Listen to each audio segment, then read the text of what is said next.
What's up, YouTube? This is Too Raw for TV, aka Darth Apocalypse. All right, so before I get into this video, shout out to the brother Magnetic Discovery for the $8 donation via the PayPal. He had a note. He says, Chris Canty just said on ESPN show that if 76ers win, the reason has to be LeBron. They haven't won in forever, and he's making minimum. But if they lose, it will be Embiid's fault if he can't win with all that talent.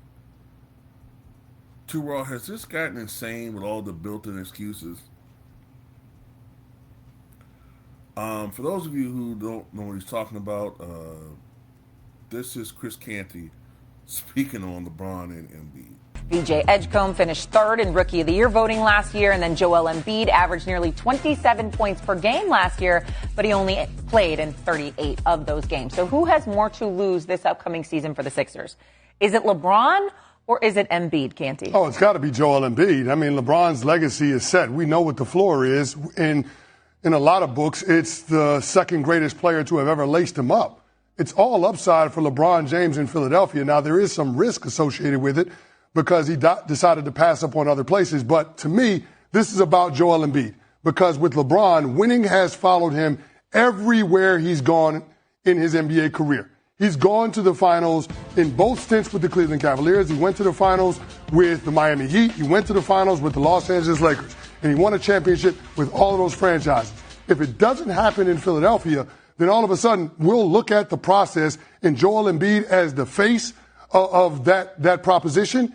And establish that Joel Embiid's legacy will forever be losing in Philadelphia. This shit's old, man. It's old. This been tiresome. It's been tiresome. First of all, wherever he leaves, he fails. When he left Cleveland to go to Miami, because he couldn't get it done in Cleveland. When he left Miami to go back to Cleveland, because he knew that team was going to age further and their days of winning championships was coming to a close. When he left Cleveland to go to L.A., although they like to frame it like, oh, he went to L.A. to save their legacy. He left Cleveland because he knew that they weren't going to win shit anytime soon. Anytime soon, because he saw what was coming in Boston. He knew Giannis was rising. You know, the Kawhi trade happened. Cleveland's dominance in the East, that weak-ass East, was coming to an end. And in L.A., well, this time he was ran out for the most part. But that franchise gave up on him being the number one option. Plus, he's just a diva. And they moved on to the Luka era, even though KLUTCH and KLUTCH-affiliated sports, networks like ESPN wanted to frame a different picture.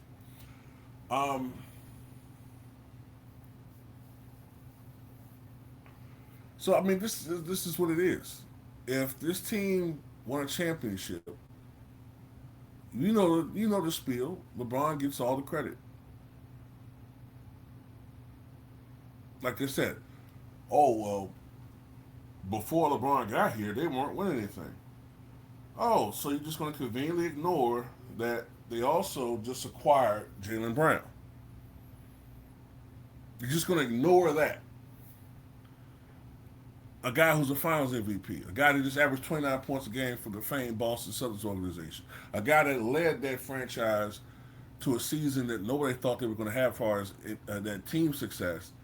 When they finished his games without the guy perceived to be the best player on that team, Jason Tatum. So they got nothing to do with if this thing does succeed, or at the very least, they're one of the best teams in the NBA. If this thing fails, despite the fact that KLUTCH has all this influence on the roster, and you got Rick Paul talking about how many minutes these guys should be playing, people need to cede to LeBron, to the system, and he needs to have the ball in his hands and all this shit. But then all of a sudden, if things don't work, it's Joel Embiid's team now.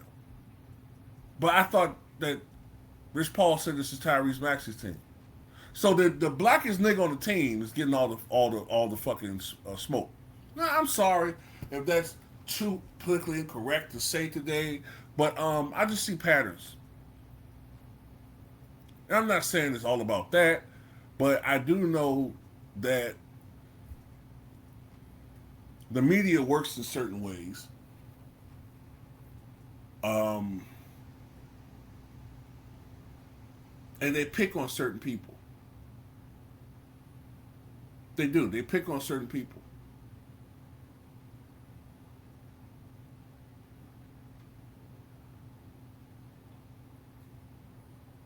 James Harden hasn't won a damn thing, ladies and gentlemen, in his career. But nowhere where he goes does he get any media flack for it. None. None. He gets none. But Joel Embiid now all of a sudden, oh, he can't stay healthy.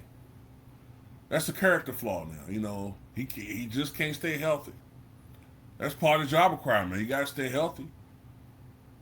Well, who cares if you suffer legitimate injury? Who cares if you had to have emergency appendectomy surgery and you came back 17 days after they gutted you open like a fucking fish to save your life? Oh, you know, you got to get it done.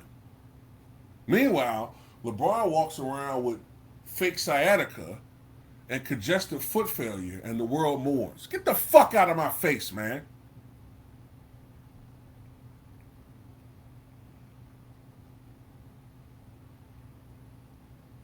It's ridiculous.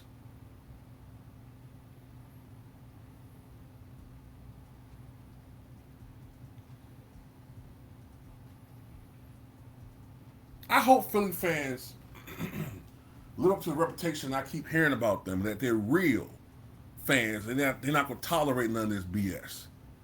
They need to call out the media's BS on this crap. Because what they're already doing it.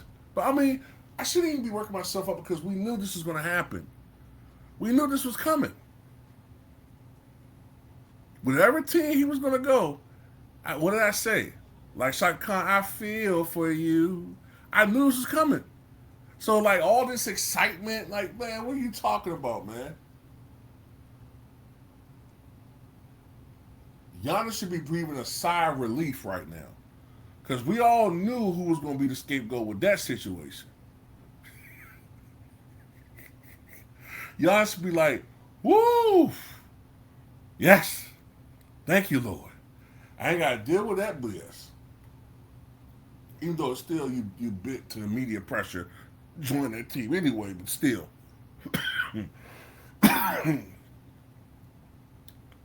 But it's crazy though, man. Let me ask you this question. What did LeBron win before Anthony Davis joined the Lakers?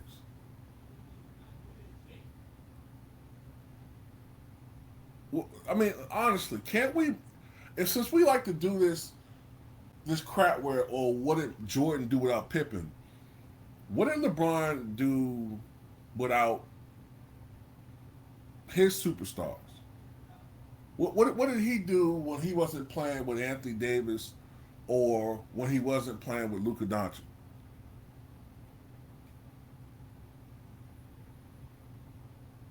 Missed the playoffs your first year?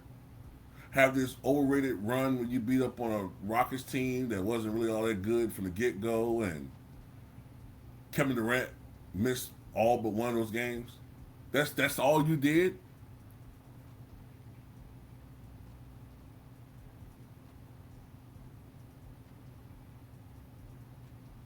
Lose in the most lopsided margin in NBA Finals history to the Warriors without Kyrie Irving?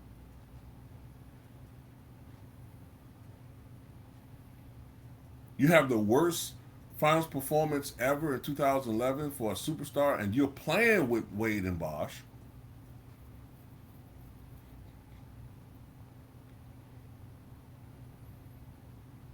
And before Larry Hughes joined the team in 2005, 2006, what did LeBron do before but miss the playoffs? I mean, I'm just trying to figure out why he gets all these extra credit points for shit, like as if he's doing all this stuff by himself.